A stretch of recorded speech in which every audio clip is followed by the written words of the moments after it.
بسم اللہ الرحمن الرحیم۔ پچھلے ایپیسوڈ میں ہم نے آدم اور ابلیس کے بارے میں بات کی تھی اور ہم نے یہ دیکھا تھا کہ ابلیس متقین سے منافق اور پھر کافر کیسے بنا۔ ہم نے اس میں یہ بھی دیکھا کہ آدم علیہ السلام کو کچھ نام اللہ نے سکھائے تھے اور ایک پاسبل اس کی جو انٹرپریٹیشن ہے وہ بھی ہم نے ڈسکس کیا تھا۔ لیکن اس ڈیمونسٹریشن میں اللہ نے آدم علیہ السلام کو یہ بات نہیں سکھائی کہ اس کا جو سب سے بڑا دشمن ہے ابلیس کی اسٹریٹجی کیا ہوگی انسان کو ڈسیو کرنے میں اور اس کو بے وقوف بنانے میں اور غلط راستے پہ لے جانے میں ابلیس کی اسٹریٹجی کیا ہوگی۔ اور اب یہ بات آدم علیہ السلام کو سمجھانے کے لیے اللہ نے ایک سیکنڈ ڈیمونسٹریشن پلان کیا۔ جو پہلا ڈیمونسٹریشن تھا اس کے ذریعے اللہ آدم علیہ السلام کو یہ بات سکھانے کی کوشش کر رہے تھے کہ انسان کی سب سے بڑی اسٹرینتھ کیا ہے، وہ ہے انسان کی روح،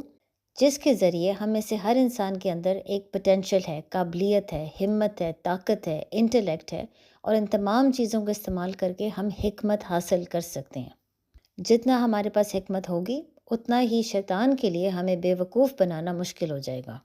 لیکن یہ جاننا ضروری ہے کہ حکمت ایک کنٹینیوس پروسیس ہے۔ یہ اس طرح نہیں ہو سکتا کہ انسان بہت زیادہ محنت کر کے ایک دفعہ حکمت حاصل کر لے اور پھر اس کے بعد قرآن پڑھنے کی کوئی ضرورت نہیں ہوگی۔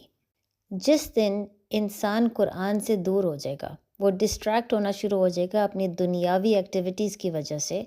اس دن اس کی حکمت کا لیول آہستہ آہستہ کم ہونا شروع ہو جائے گا، اور جب اس کی حکمت کا لیول کم ہوگا پھر شیطان کے لیے اس کو ڈسیو کرنا یا اس کو بے وقوف بنانا بہت آسان ہو جائے گا۔ تب اس انسان کو سمجھ بھی نہیں آئے گی کہ کب اور کیسے وہ قرآن سے ہٹ کے دنیا کی طرف بھاگنا شروع ہو گیا، کب اس کے دل میں اللہ کی محبت ختم ہو کے دنیا کی محبت آنا شروع ہو گئی، اور کب وہ بہت زیادہ مٹیریلسٹک ہو گیا۔ اور پھر ہم اس میں یہ سوال پوچھ سکتے ہیں کہ اگر ایک انسان تھوڑے عرصے کے لیے قرآن سے ڈسٹریکٹ ہو جاتا ہے تو پھر شیطان کے لیے اس کو بے وقوف بنانا اتنا آسان کیوں ہے؟ شیطان اس کو اتنی آسانی سے ڈسیو کیسے کر لیتا ہے؟ اس کا جواب بہت ہی سمپل ہے، اس لیے کیونکہ اللہ، فرشتے، جہنم، جنت، یہ تمام چیزیں بالغیب کا حصہ ہیں۔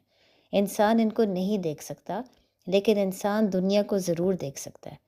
اس کی وجہ سے جیسے انسان قرآن سے ہٹ جاتا ہے اور اس کا حکمت کا لیول کم ہونا شروع ہو جاتا ہے، شیطان کے لیے اس کو غلط راستے پہ لے جانا بہت آسان ہو جاتا ہے۔ لیکن پھر یہ سمجھنا کہ اگر شیطان نے ہمیں ڈسیو کرنا ہے، ہمیں بے وقوف بنانا ہے، تو کس طریقے سے وہ اٹیک کرے گا،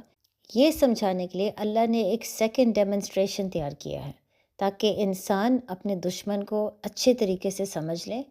جب وہ سمجھے گا تب ہی وہ اپنے آپ کو بچا کے رکھ سکتا ہے۔ تو اب آپ آیت 35 میں دیکھ سکتے ہیں کہ اللہ کہتے ہیں، اور ہم نے فرمایا اے آدم، تم اور تمہاری بیوی جنت میں رہو اور بغیر روک ٹوک کے جہاں تمہارا جی چاہے کھاؤ،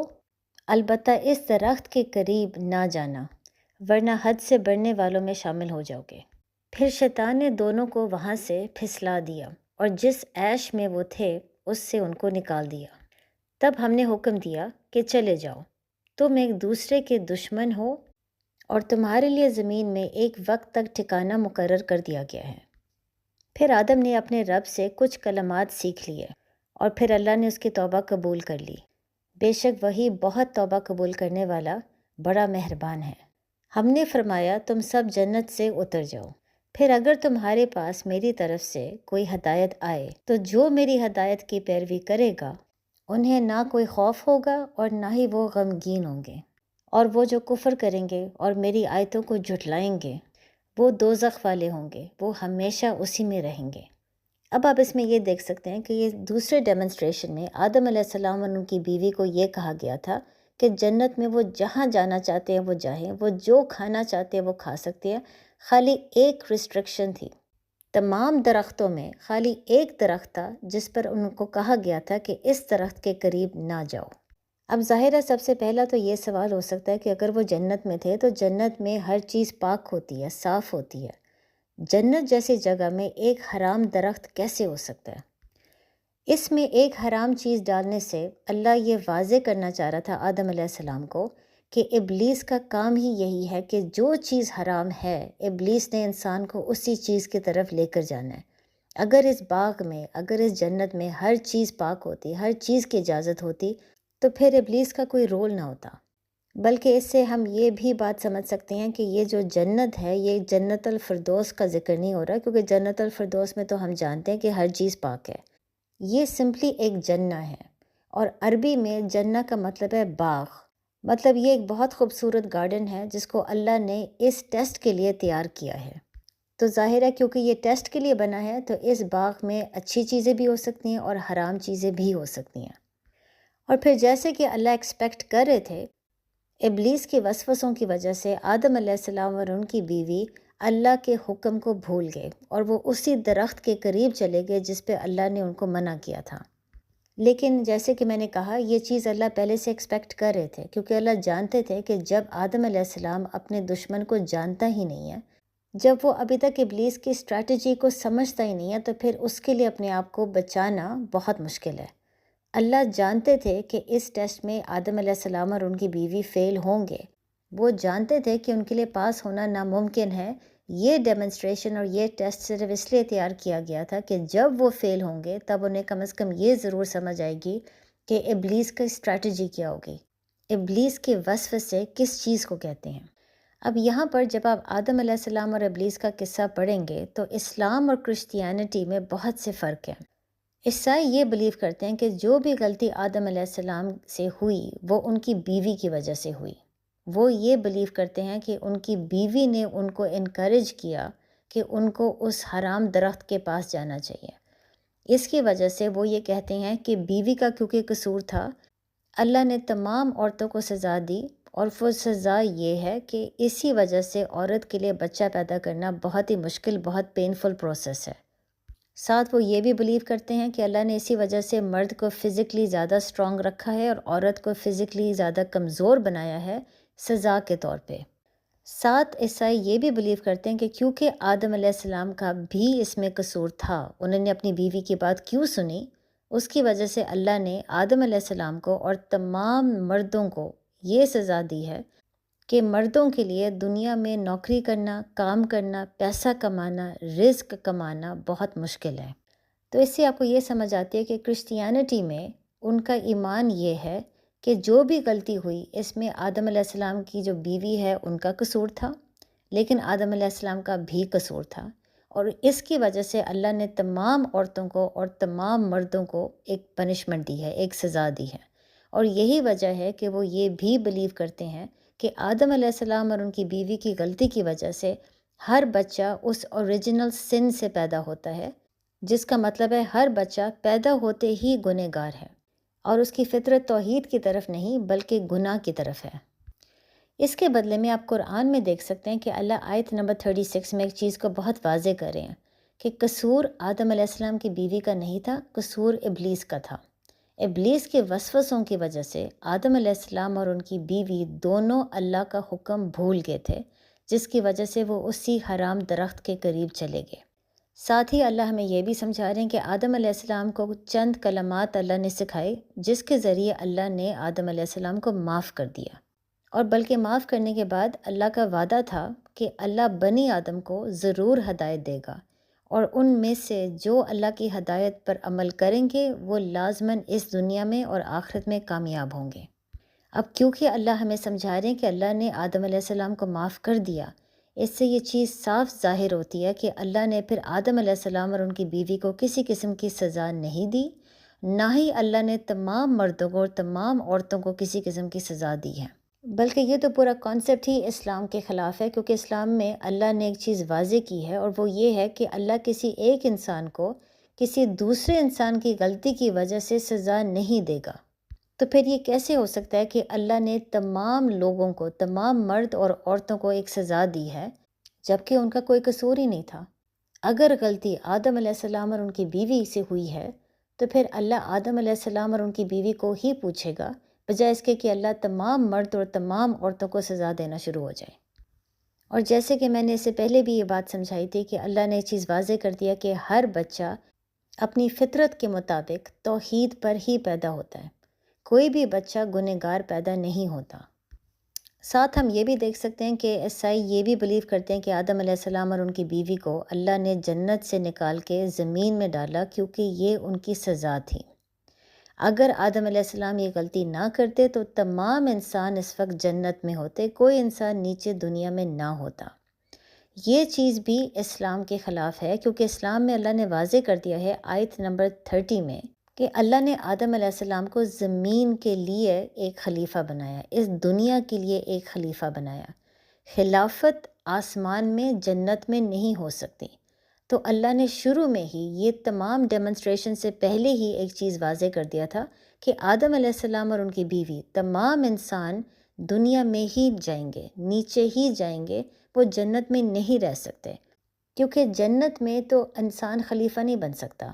جنت میں آپ خلافت قائم نہیں کر سکتے، خلافت انسان صرف دنیا میں ہی قائم کر سکتا ہے۔ تو اس لیے اگر ہم آدم علیہ السلام اور ان کی بیوی نیچے زمین پر آئے تو وہ سزا کے طور پہ نیچے نہیں آئے، وہ اس لیے نیچے آئے تھے کیونکہ پہلے سے ہی اللہ نے ان کو اسی مقصد کے لیے پیدا کیا تھا۔ ساتھ آپ یہ بھی دیکھ سکتے ہیں کہ ورس نمبر 36 میں اللہ اہبتو کا لفظ استعمال کر رہے ہیں۔ اہبتو ایک پلورل فارم ہے جس کا مطلب ہے اللہ دو سے زیادہ لوگوں سے بات کر رہے ہیں، یعنی یہاں پر اللہ آدم علیہ السلام، ان کی بیوی اور ابلیس، ان تین لوگوں سے بات کر رہے ہیں اور ان تین لوگوں کو حکم دے رہے ہیں کہ اب آپ جنت سے باہر نکل کے نیچے زمین کی طرف آ جاؤ، اور آپ کے بیچ میں ہمیشہ دشمنی ہی رہے گی، مطلب انسان اور ابلیس کے بیچ میں ہمیشہ دشمنی ہی رہے گی۔ تو ظاہر ہے اگر اللہ نے آدم علیہ السلام کو نیچے زمین پر ڈالا ایک سزا کے طور پہ، تو پھر ابلیس نیچے کیوں آ رہا ہے؟ ابلیس کو تو جہنم میں جانا چاہیے تھا، کیونکہ اللہ نے پہلے سے ایک چیز واضح کر دیا تھا کہ ابلیس نے کیونکہ سجدہ نہیں کیا تو وہ جہنم میں جائے گا۔ اگر یہ دنیا ایک سزا ہے آدم علیہ السلام اور ان کی بیوی کے لیے، تو پھر ابلیس نیچے کیوں آ رہا ہے؟ یہ تمام چیزوں سے ہم ثابت کر سکتے ہیں کہ کرسچینٹی کی جو بلیف ہے وہ بالکل غلط ہے۔ آدم علیہ السلام اور ان کی بیوی نیچے دنیا میں آئے کیونکہ انہوں نے خلافت قائم کرنی تھی، یہ وہ سزا کے طور پہ نیچے نہیں لائی گئے۔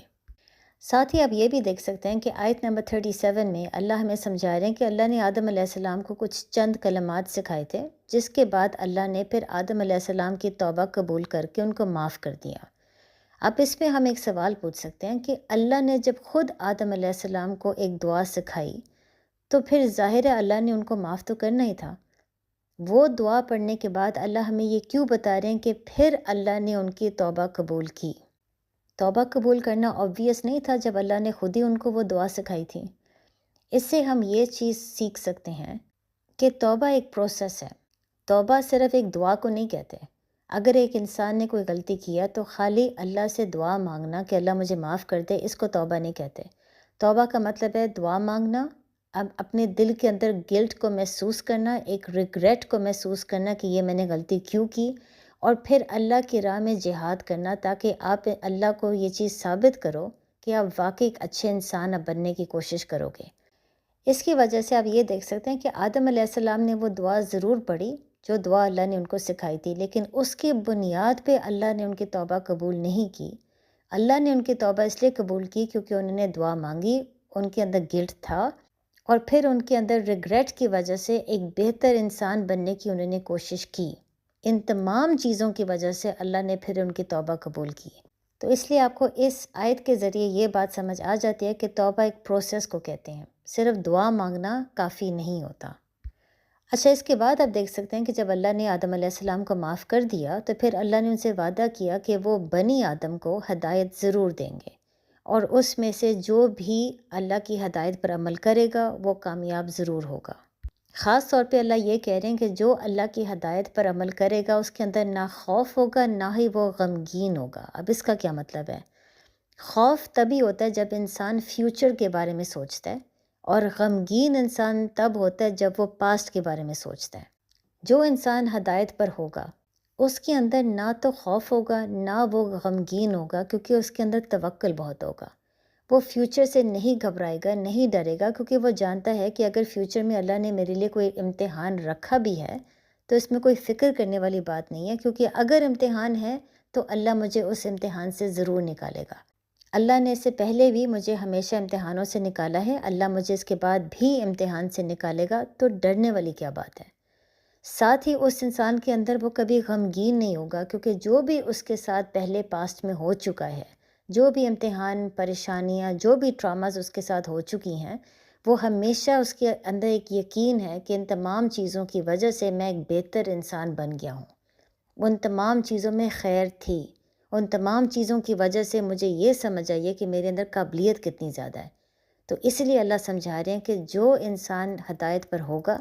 نہ اس کے اندر خوف ہوگا اور نہ ہی وہ غمگین ہوگا۔ لیکن یہاں پر ہم ایک بہت انٹرسٹنگ چیز نوٹ کر سکتے ہیں، آیت نمبر 38 میں اللہ کم کا لفظ استعمال کر رہے ہیں، جو پروناؤن اللہ استعمال کر رہے ہیں وہ کم ہے، یعنی اللہ آدم علیہ السلام اور ان کی بیوی کو یہ بات بتا رہے ہیں کہ میں لازماً آپ سب کو ہدایت ضرور دوں گا، اور پھر آپ سب میں سے جو میرے ہدایت پر عمل کریں گے وہ اس دنیا میں اور آخرت میں کامیاب ہوں گے۔ تو کم ایک پلورل فارم ہے جس کا مطلب ہے دو سے زیادہ لوگوں سے اللہ بات کر رہے ہیں، لیکن پھر یہاں پر اللہ یہ کون سے لوگ ہیں جس سے اللہ بات کر رہے ہیں؟ اگر ہم یہ کہتے ہیں کہ اللہ آدم علیہ السلام، ان کی بیوی اور ابلیس سے باتیں کر رہے ہیں، تو ابلیس کو تو اللہ نے ہدایت نہیں دینی، ابلیس تو لازماً جہنم میں ہی جا رہا ہے۔ تو اگر اللہ کہہ رہے ہیں کہ آپ تمام لوگوں کو میں ہدایت دوں گا تو اس میں ابلیس تو ہو ہی نہیں سکتا۔ تو پھر یہاں پر پلورل فارم جو اللہ نے کم استعمال کیا ہے، اللہ کس سے باتیں کر رہے ہیں؟ اس سے یہ چیز ثابت ہو سکتی ہے کہ شاید اس وقت ہماری تمام روحیں ادھر ہی موجود تھیں، یعنی ہماری تمام روحوں نے پہلے اللہ کے ساتھ ایک معاہدہ کیا اور وہ معاہدہ توحید کے اوپر تھا، اور اس کے بعد ہماری تمام روحوں نے یہ چیز دیکھی کہ فرشتوں نے آدم علیہ السلام کو سجدہ کیا لیکن ابلیس نے سجدہ کرنے سے انکار کیا، اور اس کے علاوہ ہماری تمام روحوں نے یہ بھی چیز دیکھی کہ آدم علیہ السلام اور ان کی بیوی جب باغ میں گئے تو ان سے ایک غلطی ہو گئی اور وہ اس حرام درخت کے پاس چلے گئے۔ یعنی جو یہ پہلا ڈیمنسٹریشن تھا اور یہ جو دوسرا ڈیمنسٹریشن تھا، یہ دونوں چیزیں ہماری روحوں نے دیکھی۔ ہماری روحوں کو اسی چیز کی وجہ سے یہ بات سمجھ آ گئی کہ ابلیس کی اسٹریٹجی کیا ہوگی، ابلیس اپنے وسوسے سے کس طریقے سے استعمال کرے گا ہمیں حرام کی طرف لے جانے کے لیے۔ یہ تمام چیزیں ہماری روحوں نے دیکھیں، اور پھر ان تمام چیزیں دیکھنے کے بعد جب آدم علیہ السلام اور ان کی بیوی کو اللہ نیچے زمین پہ لے آئے، اس کے بعد ہماری تمام روحوں کو اللہ نے سلا دیا۔ وہ ہماری پہلی موت تھی جس کا ذکر میں نے اس سے پہلے والے سیشن میں کیا ہے۔ ہو سکتا ہے یہی وجہ ہے کہ ہم سب کو گلٹ محسوس ہوتا ہے جب ہم کوئی حرام کام کرتے ہیں یا جب ہم کوئی سن کرتے ہیں، ہم کسی کا دل دکھاتے ہیں۔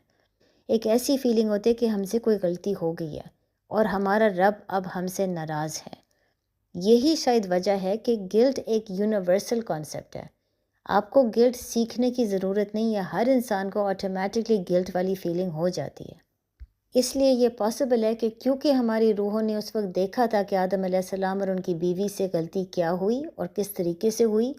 اسی لیے جب بھی ہم سے کوئی غلطی ہوتی ہے تو ہمارے اندر بھی وہ گلٹ والی فیلنگ آتی ہے۔ ہم جانتے ہیں کہ ابلیس کے وسوسوں کی وجہ سے ہم ڈسیو ہو گئے ہیں اور ہم غلط راستے پہ اتر آئے ہیں۔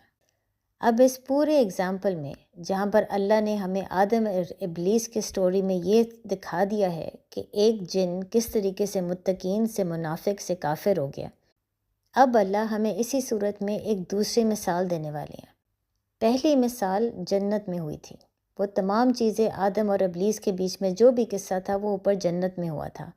یہ جو دوسری مثال ہے یہ یہاں پر نیچے دنیا میں ہوئی ہے۔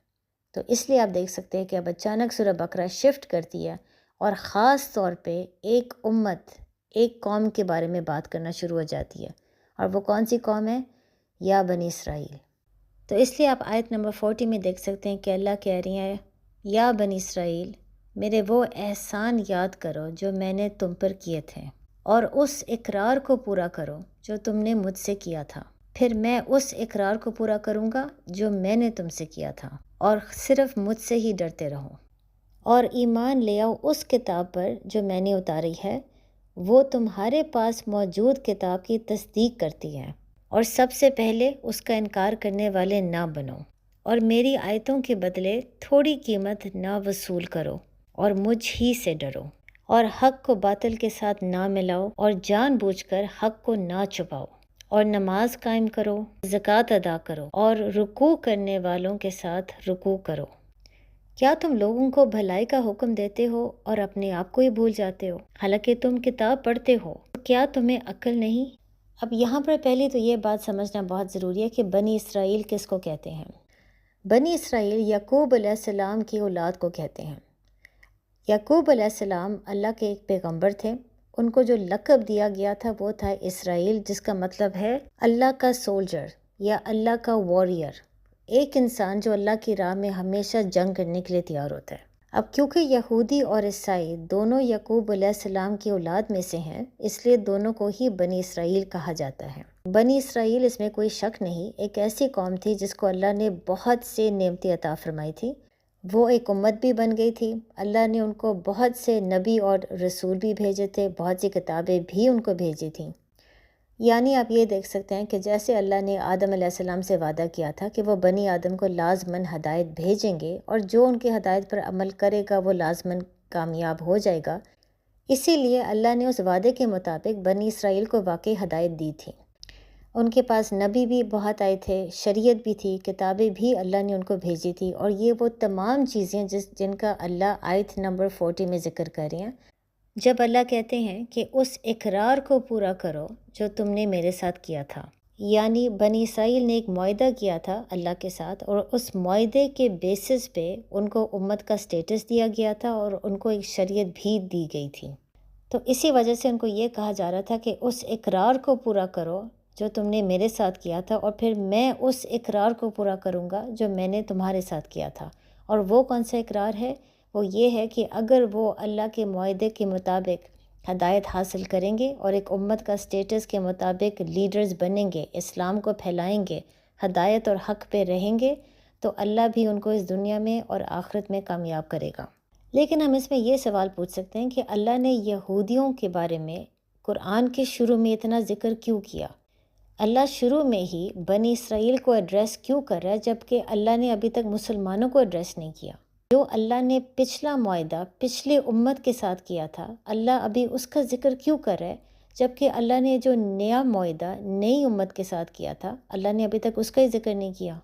جیسے کہ میں نے آپ کو پچھلے سیشن میں بتایا تھا، قرآن کے شروع میں بہت سی مدنی صورتیں اس لیے آتی ہیں کیونکہ اللہ ہمیں پہلے مسلمانوں سے بات کر رہے ہیں کہ اپنی امت کو سٹرونگ کرو۔ جب تک آپ کو اسلام کی سمجھ نہیں آئے گی، آپ کے لیے لیڈرز بننا، اسلام کو پھیلانا بہت مشکل ہو جائے گا۔ اب اس کانٹیکسٹ میں بنی اسرائیل ہم سے پہلے کے مسلمان تھے۔ یعنی اگر آپ موسیٰ علیہ السلام کو دیکھ لیں تو موسیٰ علیہ السلام بھی ایک مسلمان تھے، جتنے بھی ان کے فالوورز تھے وہ بھی مسلمان تھے۔ اسی طرح عیسیٰ علیہ السلام اور عیسیٰ علیہ السلام کے تمام فالوورز بھی مسلمان تھے۔ انہوں نے ایک دفعہ بھی اپنے آپ کو یہودی یا عیسائی کا لقب نہیں دیا تھا، بلکہ جتنے بھی نبی اور رسول بھیجے گئے تھے بنی اسرائیل کو، وہ تمام نبی اور رسول مسلمان ہی تھے۔ تو اس لیے آپ یہ سمجھ لیں کہ اللہ سب سے پہلے بنی اسرائیل کو ہی ایڈریس کر رہا ہے، کیونکہ بنی اسرائیل پہلے کے مسلمان تھے، اور پہلے کے مسلمان ہونے کی وجہ سے اتنے زیادہ نبی جو ان کے پاس آئے تھے اور اتنی کتابیں اللہ نے ان کو دی تھی، ان تمام چیزوں کی وجہ سے اللہ جانتے تھے کہ یہ وہ لوگ ہیں جو سب سے پہلے قرآن کو ریکگنائز کر لیں گے، سب سے پہلے نبی محمد صلی اللہ علیہ وآلہ وسلم کو ریکگنائز کر لیں گے کہ یہ واقعی نبی ہے اور یہ کتاب واقعی اللہ کی طرف سے ہی آئی ہے۔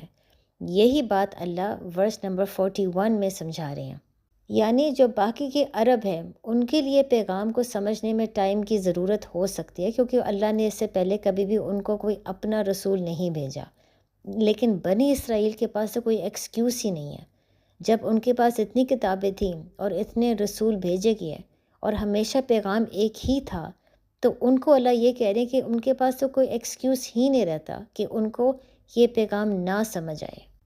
بلکہ آپ یہ اس وقت امیجن کر سکتے ہیں کہ ایک یہودی یا عیسائی کے لیے اس وقت قرآن میں جو اللہ اچانک ان کو ایڈریس کر رہے ہیں، بالکل آدم اور ابلیس کے قصے کے بعد اس سے بڑی کوئی وارننگ نہیں ہو سکتی۔ یعنی اللہ ان کو خبردار کر رہے ہیں کہ جس طریقے سے ابلیس کو اللہ نے بہت بڑی سزا دی تھی، اسی طرح یہودی اور عیسائی کو یہ سمجھایا جا رہا ہے کہ وہ ابلیس کے قدموں پہ نہ چلیں۔ مثلاً اس چیز کو سمجھنے کے لیے اگر میں آپ کو یہ اگزامپل دوں کہ آپ امیجن کریں ایک انسان ہے جو بہت ہی پائس، بہت ہی دیندار اور اسلامک فیملی سے اس کا تعلق ہے۔ اب ظاہری بات ہے وہ آٹومیٹکلی بہت فیمس ہو جائے گا، کیونکہ تمام لوگ اس سے یہی ایکسپیکٹ کریں گے کہ کیونکہ یہ اس فیملی کا حصہ ہے تو یہ بھی بہت زیادہ دیندار ہوگا، اس کے پاس بھی اسلام کا بہت زیادہ علم ہوگا۔ ظاہر ہے جب اس نے بچپن سے ہی اتنی زیادہ دین کی باتیں سنی ہیں تو باقی لوگ اس سے یہی ایکسپیکٹ کریں گے کہ باقیوں کی نسبت وہ زیادہ دین پر ہوگا۔ تو اس لیے نیچرلی آپ یہ امیجن کر سکتے ہیں کہ لوگوں کے لیے کتنا بڑا شوق ہوگا اگر ان کو یہ پتہ چل جائے کہ وہ انسان دین سے بہت دور ہے۔ ظاہر ہے لوگ اسے یہی سوال پوچھیں گے کہ اس کا ایکسکیوز کیا ہو سکتا ہے، جب اس کو ایک اتنا اچھا دیندار ماحول ملا، جب اس کے پاس بچپن سے ہی اتنی زیادہ دین کی باتیں اس نے سنی، تو پھر اس کے پاس ایکسکیوز کیا ہے کہ وہ دین پر نہیں ہے۔ بالکل یہی قصہ بنی اسرائیل کے ساتھ ہے۔ اللہ نے جب ان کو اتنے زیادہ نبی اور رسول بھیجے، اتنے زیادہ معجزات دکھائے، اتنی زیادہ کتابیں دیں، اللہ ان سے یہی ایکسپیکٹ کر رہے تھے کہ وہ بلکہ نبی محمد صلی اللہ علیہ وآلہ وسلم کو سپورٹ کرنے میں سب سے آگے ہوں گے۔ تو اب اگر وہ ہی کتاب کو جھٹلا رہے ہیں اور نبی محمد صلی اللہ علیہ وآلہ وسلم کے خلاف جا رہے ہیں تو ان کا ایکسکیوز کیا ہو سکتا ہے؟ وہ یہ کیسے کہہ سکتے ہیں کہ اللہ ہمیں پیغام نہیں سمجھ آیا؟ وہ یہ کیسے کہہ سکتے ہیں کہ اللہ ہم نے اس پیغام کو ریکگنائز ہی نہیں کیا کہ یہ وہی پیغام ہے جو آپ نے ہمیں بھیجا ہے؟ تو اسی لیے جب اللہ شروع میں ہی اب بنی اسرائیل کو ایڈریس کر رہے ہیں، وہ صرف اس لیے کیونکہ اللہ ان کو گلٹ دینا چاہ رہے ہیں کہ ابھی بھی ان کے پاس ٹائم ہے، ابھی بھی ان کے پاس وقت ہے، جب وہ جانتے ہیں کہ سچ کیا ہے تو وہ کس چیز کا انتظار کریں ہیں۔ بلکہ اب یہ بھی دیکھ سکتے ہیں کہ ان آیتوں میں ورسز 40 سے 46 اور سورہ بقرہ کی شروع کی جو 4 آیتیں ہیں ان کے بیچ میں بہت زیادہ سملیرٹی ہے۔ دونوں قصوں میں آپ یہ دیکھ سکتے ہیں کہ اللہ بالغیب کے اوپر ایمان، آخرت پر ایمان، اللہ نے جو کتابیں نازل کی ہیں ان کے اوپر ایمان، نماز پڑھنا، زکوٰۃ دینا، دونوں میں آپ یہ دیکھ سکتے ہیں کہ یہ چیزیں سملر ہیں۔ ورسز 40 سے 46 کے اوپر بھی یہی باتیں ہو رہی ہیں اور سورہ بقرہ کی شروع کی 4 آیتوں میں بھی یہی باتیں ہو رہی ہیں، لیکن کچھ چند ان دونوں کے بیچ میں ڈفرینسز بھی ہیں جن کو سمجھنا بہت ضروری ہے۔ سب سے پہلی تو یہ بات ہے کہ سورہ بقرہ کی شروع کی جو 4 آیتیں ہیں اس میں جو اللہ نے ورب استعمال کیا ہے وہ میں نے آپ کو اس وقت پہلے بھی بتایا تھا، وہ پریزنٹ فیوچر ٹینس ہے۔ جس طرح اللہ استعمال کرتے یؤمنون، یقیمو، ینفقون، یعنی ایک ایسا انسان جو ایمان لے آیا ہے یا ابھی تک نہیں لیکن ایمان وہ لا سکتا ہے اگر اس کو یقین ہو جائے کہ قرآن واقع اللہ کی کتاب ہے۔ اسی طرح ایک ایسا انسان جو نماز پڑھتا ہے یا ابھی نہیں لیکن نماز پڑھنے کے لیے تیار ہے۔ ایک ایسا انسان جو زکوٰۃ دیتا ہے یا اگر ابھی نہیں تو زکوٰۃ دینے کے لیے تیار ہے اگر اس کو یقین ہو جائے کہ یہ قرآن اللہ کے ہی الفاظ ہیں۔ اس کے بدلے میں اگر آپ ورسز 40 to 46 دیکھیں تو اللہ پریزنٹ فیوچر ٹینس کی وربز استعمال نہیں کر رہے، یہاں پر اللہ کمانڈنگ وربز استعمال کر رہے ہیں، یعنی یہاں پر اللہ ایک حکم دے رہے ہیں کہ نماز پڑھو، نماز قائم کرو، زکوٰۃ دو، اس سے پچھلے جو کتابیں ہیں ان پر ایمان لے کر آؤ۔ یہاں پر یہ بہت بڑا فرق آپ کو محسوس ہوگا۔ دوسری بات آپ دیکھ سکتے ہیں کہ اللہ نے سورہ بقرہ کی پہلی 4 آیتوں میں جب اللہ بات کرتے ہیں تو سب سے پہلے اللہ بالغیب کے اوپر ایمان، نماز اور زکوٰۃ کے بارے میں بات کرتے ہیں، اور ان 3 چیزوں کے بات کرنے کے بعد اللہ پچھلے جو اللہ نے کتابیں نازل کی یا جو اللہ نے اس وقت کتاب نازل کی اس پر ایمان کے بارے میں اللہ بات کرتے ہیں۔ لیکن اس کے بدلے میں ورسز 41 to 43 اگر آپ دیکھیں تو آرڈر یہاں پہ ریورس ہو جاتا ہے۔ یہاں پر اللہ پہلے پچھلے کتابوں پر یا جو اس وقت اللہ نے کتاب نازل کی اس کے اوپر ایمان لانا، اور اس کے بعد پھر اللہ ذکر کرتے ہیں بالغیب، نماز اور زکوٰۃ۔ تو ہم یہ پوچھ سکتے ہیں کہ یہاں پر یہ جو ڈفرینس آ رہا ہے، جو فرق آ رہا ہے، یہ کیوں آ رہا ہے؟ فرق ان دونوں کے بیچ میں اس لیے آ رہا ہے کیونکہ ٹارگٹ آڈینس دونوں کے بیچ میں مختلف ہے۔ جب اللہ پہلی 4 آیتوں میں بات کرتے ہیں تو اللہ بنی اسرائیل سے بات نہیں کرے، اللہ مسلمانوں سے بات نہیں کرے، اللہ متقین سے بات کریں۔ وہ لوگ جو میں نے آپ کو اس وقت بھی سمجھایا تھا، مسلمان بھی ہو سکتے ہیں اور وہ غیر مسلمان بھی ہو سکتے ہیں۔ اس لیے کیونکہ اللہ متقین سے بات کر رہے ہیں تو وہاں پر اللہ سمجھاتے ہیں کہ ہدایت حاصل کرنے کے لیے سب سے پہلا کام یہ ہے کہ ان کا دل نرم ہونا چاہیے، اور اس کے بعد ان کا گروتھ مائنڈ سیٹ ہونا چاہیے۔ دل کا نرم ہونا سب سے امپورٹنٹ ہے اس لیے کیونکہ دل کے اندر ہی انسان کے بلیفز ہوتے ہیں. جب دل نرم ہوگا تو قرآن کے الفاظ دل جذب کر سکتا ہے، تبھی ہمارے بلیفز بدل سکتے ہیں اور تبھی ہمارا مائنڈ سیٹ بھی چینج ہو سکتا ہے. جو ہمارے اندر نیگیٹو بلیفز تھے وہ تمام نیگیٹو بلیفز پازیٹیو بلیفز میں بدل سکتے ہیں، اور پھر ہمارے اندر ہمت اور طاقت بھی آ سکتی ہے کہ ہم ایک گروتھ مائنڈ سیٹ کو اڈاپٹ کریں، اپنے آپ کو چیلنج کریں، کمفرٹ زون سے اپنے آپ کو باہر نکالیں اور اسلام کے راہ میں جہاد کریں. یہی وجہ ہے کہ نرم دل حاصل کرنے کے لیے اللہ سب سے پہلے یہ بتاتے ہیں کہ انسان کو ایک کریٹیکل تھنکر ہونا چاہیے، ہمبل ہونا چاہیے اور اس کے اندر ایمپتھی ہونی چاہیے. لیکن آیت 40-46 میں اللہ متقین سے بات نہیں کر رہے، یہاں پر اللہ بنی اسرائیل سے بات کر رہے ہیں. یہ وہ لوگ ہیں جو پہلے سے ہی اللہ کے پیغام کو سمجھتے تھے اور اللہ کے پیغام کو جانتے تھے. یہ وہ لوگ ہیں جن کے پاس پہلے سے بھی اللہ نے بہت سی کتابیں بھیجی اور بہت سے رسول بھیجے. ان کے لیے قرآن کو آئیڈینٹیفائی کرنا کہ یہ واقعی اللہ کی کتاب ہے، یہ کام ان کے لیے مشکل نہیں. جو عرب تھے ان کے لیے شاید مشکل ہو، ان کو شاید وقت کی ضرورت ہو. یہودی اور عیسائی کو وقت کی ضرورت نہیں ان کو، بلکہ اللہ یہ سمجھا رہے کہ ان کو سب سے پہلے نبی محمد صلی اللہ علیہ وآلہ وسلم کو سپورٹ کرنے میں آگے ہونا چاہیے تھا. اللہ کے بلکہ اتنے ہائی ایکسپیکٹیشنز ہیں بنی اسرائیل سے کہ یہی وجہ ہے کہ اللہ وہاں پر ایک کمانڈنگ ورب استعمال کریں. اللہ ان کو یہ نہیں کہہ رہے کہ اگر آپ ایمان لانا چاہتے ہو یا اگر آپ فیوچر میں ایمان لا سکتے ہو، اللہ ان کو یہ کہہ رہے ایمان لے آؤ، کیونکہ آپ کے پاس کوئی ایکسکیوز نہیں بچا. جب آپ ہر چیز کو اچھے طریقے سے جانتے ہو، سچ کو اچھے طریقے سے جانتے ہو، تو اللہ ان کو ایک کمانڈنگ ورب میں حکم دے رہا ہے کہ ایمان لے آؤ. یہ جو کتاب اللہ نے نازل کی ہے اس پر بھی ایمان لے آؤ، اور اس سے پہلے جتنے بھی کتابیں تھیں اس پر بھی ایمان لے آؤ. بلکہ اگر آپ اولڈ ٹیسٹمنٹ پڑھتے ہیں تو اس میں دو کتابیں ایکسڈس اور ڈیوٹرانومی، ان دونوں کتابوں میں اللہ نے پہلے سے بنی اسرائیل کو یہ بات واضح کر دیا تھا کہ ایک وقت ایسا آئے گا کہ اللہ ایک نبی کو ان کی طرف بھیجیں گے جو ان کے بھائیوں میں سے ہوگا، اور اس کے منہ میں اللہ اپنے الفاظ ڈالیں گے، جس کا مطلب یہ ہے کہ جب وہ بات کرے گا تو جو الفاظ اس کے منہ سے آئیں گے وہ تمام الفاظ اللہ کے ہی الفاظ ہوں گے. تو اس لیے اللہ ان کو یہی سمجھا رہے کہ جب ان کی کتابوں میں یہ چیز پروفیسائز ہوئی ہوئی تھی کہ ایک ایسا نبی آئے گا، تو وہ ان کے پاس اب کیا ایکسکیوز رہ جاتا ہے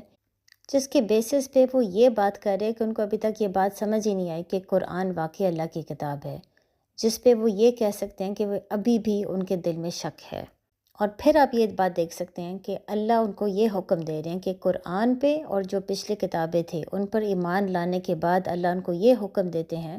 کہ کریٹیکل تھنکنگ استعمال کر کے اپنا بیہیویئر کو ایگزامن کریں. وہ کیوں ایسا کرتے ہیں کہ وہ دوسروں کو ضرور خبردار کرتے ہیں لیکن اپنے آپ کو نہیں.